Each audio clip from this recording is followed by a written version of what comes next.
नमस्कार, स्वागत है आपका द फोर्थ स्टेट यूट्यूब मंच पर। मेरा नाम है रविंद्र सिंह शोरान। कुलदीप बिश्नोई ने एक वीडियो जारी किया और उसके बाद बीजेपी में हंगामा मचा हुआ है। हरियाणा की राजनीति में गर्मी आ गई है। कुलदीप बिश्नोई ने कह दिया कि ये जो बीजेपी की सरकार तीसरी बार बनी है वो कुलदीप बिश्नोई की वजह से बनी है। सनद रहे, कुलदीप बिश्नोई के बेटे खुद चुनाव हार गए थे, लेकिन उन्होंने दावा किया कि ये जो 7.5-8% उनका व्यक्तिगत वोट है वो अगर बीजेपी को ना मिलता तो बीजेपी सत्ता में वापस ही नहीं कर सकती थी। इसी तरह के दावे हम लोगों ने कई दूसरे नेताओं के जुबान से भी सुने, मसलन राव इंद्रजीत सिंह, मनोहर लाल खट्टर, कई तमाम ऐसे नेता हैं जो ये बात का दावा करते रहे हैं कि बीजेपी की सरकार उनकी वजह से बनी है। तो एक बीजेपी में बड़ा दावा ये रहता है कि भाई हमारे पास तो मोदी का नेतृत्व है तो हमें किसी की जरूरत ही नहीं है। तो कई तरह के दावे आ रहे हैं। उन्हीं दावों के पोल खोलने के लिए हमारे साथ आ गए हैं सुशील मानव जी। द प्रिंट में अपनी सेवाएं देते हैं, वरिष्ठ पत्रकार हैं और एक बड़ी शानदार किताब इन्होंने हाल ही में हरियाणा की राजनीति पर भी लिखी है, डायनेस्टिक पॉलिटिक्स पर। तो उसके बारे में भी बताएंगे और इस कहानी को भी अच्छे से समझाएंगे कि भैया एक बीजेपी को जिताने वाले कौन कौन लोग हैं। ये प्रधानमंत्री मोदी का कद छोटा करना चाहते हैं क्या अपने कद को बढ़ाने के लिए, और बीजेपी इन पर खामोश क्यों है? सर नमस्कार, बहुत बहुत स्वागत है आपका। जी नमस्कार नमस्कार और बहुत बहुत धन्यवाद, आपने मुझे मौका दिया। सर ये जो आपने ये कहा, जी जी आपने बताइए ना प्लीज। कहा जो कुलदीप बिश्नोई का कल वीडियो जारी हुआ जिसमें उन्होंने ये कहा कि उनकी वजह से बीजेपी हरियाणा में 2 बार इलेक्शन जीती और अगर मैं उनको फर्श से अर्श तक पहुंचा सकता हूं तो मैं कल को वापस उनको फर्श तक भी पहुंचा सकता हूं। तो मेरा ये मानना है कि कुलदीप बिश्नोई और उनके पिता, उन्होंने हरियाणा में एक नई किस्म की राजनीति, जिसको गैर जाट राजनीति उस वक्त पे कहा गया, उसको जन्म दिया था उन्होंने। क्योंकि उन्होंने जो गैर जाट जातियां थी उनको कंसोलिडेट किया अपने फायदे के लिए। हालांकि वो बड़े राजनीतिक मजे हुए खिलाड़ी थे, उनको यूं ही राजनीति का पीएचडी नहीं कहा जाता था। वो कभी भी आभास ये नहीं होने देते थे कि कोई वो वोटों को पोलराइज कर रहे हैं। वो इवन जाट समुदाय के फंक्शंस में स्पेशली जाते थे, खुद ऑर्गेनाइज करवा के वहां जाते थे और उनमें कहते थे कि मैं पेशे से जाट हूं क्योंकि मैं भी खेती से हूं। वो हर जगह पे किसी ना किसी वे में अपने आप को बनियों में, क्योंकि मैं व्यापारी हूं इसलिए मैं बनिया हूं, पंजाबियों में मैं इसलिए पंजाबी हूं क्योंकि मैं भी पाकिस्तान से आया हूं, और जाटों में मैं पेशे से जाट हूं क्योंकि मैं भी कृषक हूं। तो वो बड़ा इस बात में ध्यान रखते थे कि किसी भी वर्ग को नाराज नहीं होने देते थे और उनको मगर इसमें कोई संदेह नहीं है कि वो पोलराइज करते थे, बड़े सटल वे में करते थे।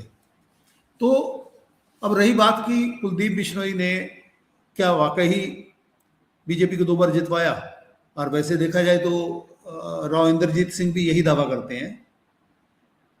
अब जो आपने मेरी किताब का जिक्र किया, जो मेरी अभी फरवरी में आई है, beyond dynasties Bharatiya Janata parties transformational surge in Haryana and other north Indian states. तो हरियाणा के संदर्भ में इसमें बीजेपी ने हरियाणा में क्या किया है, जो इनके 3 पिलर्स ऑफ ट्रांसफॉर्मेशनल सर्ज हैं, उनमें से एक जो सबसे बड़ा पिलर है वो पोलराइजेशन ऑफ वोट है।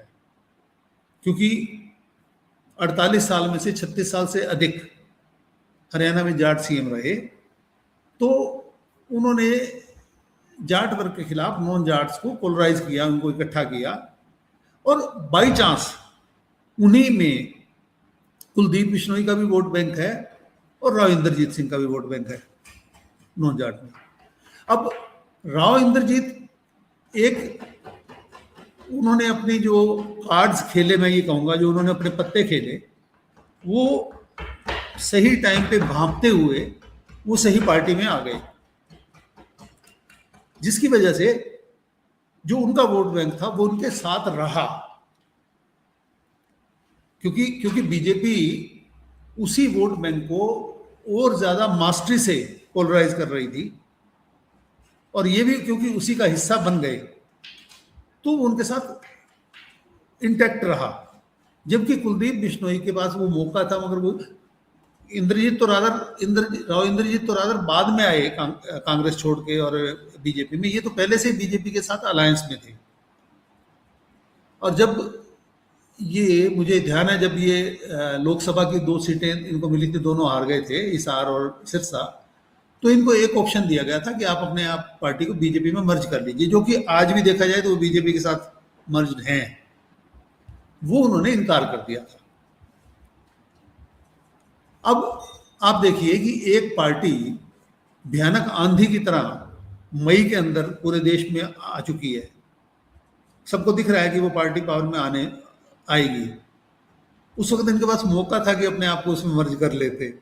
मर्ज करते तो जाहिर है कि उनके लोगों को भी टिकट मिलते, क्योंकि उस वक्त तो पार्टी सच्चाई है कि बीजेपी के पास कैंडिडेट भी नहीं थे, बड़ी मुश्किल से इधर उधर से मांग के ला रहे थे।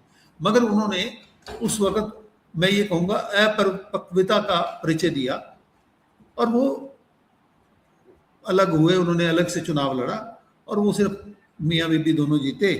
खुद वो आदमपुर से जीते और उनकी पत्नी हांसी से जीती, बाकी सब उनके कैंडिडेट हार गए थे। तो अब ये कहना कि 2 बार उन्होंने जिताया, तो एक तो क्लियर है कि 2014 में उन्होंने नहीं जिताया, क्योंकि वो तो चुनाव ही अलग से लड़े थे, तो बीजेपी उनके दम से कहाँ जीती।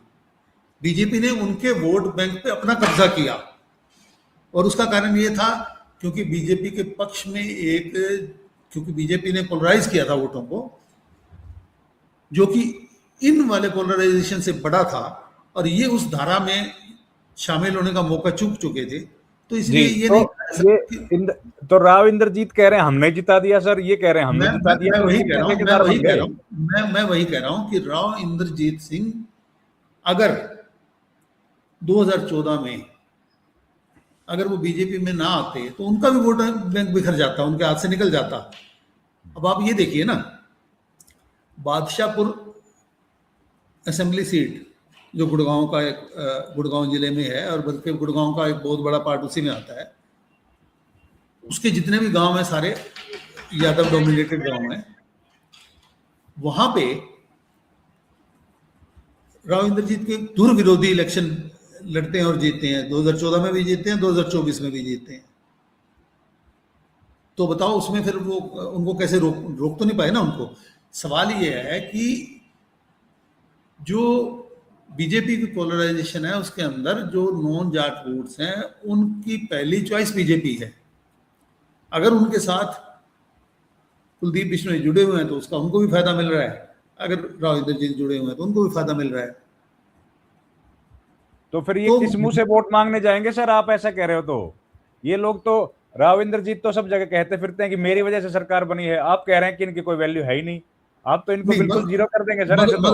मगर आप ये देखिए कि 2019 में उनके कैंडिडेट रिवाड़ी तो उनका बिल्कुल एक होम कॉन्स्टिट्यूएंसी होनी चाहिए ना, उनका घर है वहां पे। तो वहां पे उनके जो कैंडिडेट थे, सुनील आगे क्या लिखते थे, उनके विरुद्ध जो खड़े हुए थे राव, ये कैप्टन अजय सिंह के बेटे चिरंजीव राव, वो जीते थे, चिरंजीव जीते थे। उनके कैंडिडेट तो हार गए थे वो।